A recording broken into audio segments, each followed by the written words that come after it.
Hello, my name's Marissa Moley, and I am going to explain and go over Kara Tomlinson's model of differentiated instruction, which you can see here in this photo. So first, what is differentiation? It's an approach to help teachers teach with individuals as well as content in mind. So it's basically a model used to meet diverse needs of the students. So you'll see everything on this photo here. I'll go over all of it and explain all of it. First thing at the top, you'll see that it says it's a proactive response to learners, meaning that the teachers have the pre-knowledge of their students, what they know, the content that they know and understand, and most likely their learning styles as well. Where it says mindset, that's referring to the teachers needing to have a mindset that they need to believe in their students even when they don't believe in themselves. Now, some may ask, well, why do we need differentiation? Why do we use it? There's a couple reasons for that. One is students can learn through different modalities. Students differ on performance and readiness levels.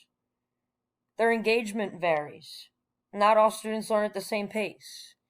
And also because we have students with disabilities and English as second language learners. So that's why we use differentiation. Now, as you can see, the next thing down on the model is the principles. So there's 5 principles of differentiation as well. Here they are here. You can see them a little bit bigger. So the 5 principles, as you can see, first one's learning environment. So that refers to having a proactive plan in terms of differentiating your lesson. So you're not differentiating as you go through the lesson. You're pre-planning the lesson with the understanding that every student has a different learning style, every student has different interests. So you're making a proactive plan for your lesson. Quality curriculum, that refers to when we differentiate, we don't change the quantity of our instruction, we change the quality. So for example, if one student is really grasping the material and understanding it, instead of giving him more work to do, give him another assignment, him or her another assignment that teaches them a different method of learning or where they learn a different skill. That's quality instruction. Assessment to inform refers to just getting to know your students better and then designing and modifying the learning experiences.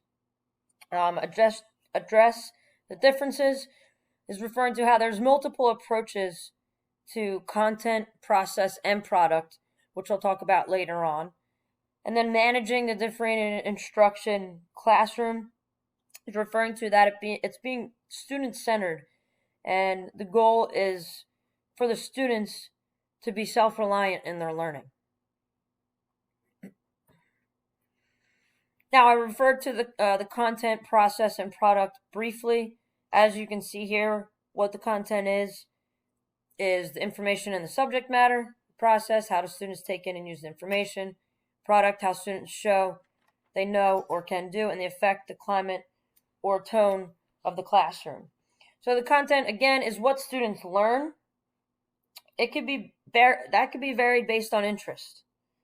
The process, you can use different tables, for example, in the classroom for different skill levels. There's different group levels of readiness, and you can vary the task based on learning styles. So, for example, in phys ed, we separate the students into varsity and JV, so they're playing against the students of the different levels. And the product is differentiating assessments or projects, giving students the options to take a quiz or a test or do a project through writing a song or creating a video or drawing a picture or creating a model, whatever it may be. Readiness, interest, and learning profile, that's how we use differentiation and how what the students have, their level of readiness, their interest, their learning profile, that's what we have to look at to differentiate the instruction. We have to understand where our students are at in terms of their readiness, what their interests are, and what their learning profiles are. That's what we use to start the basis of our differentiation. So again, this is the whole model explained, and If you have any other questions, feel free to reach out.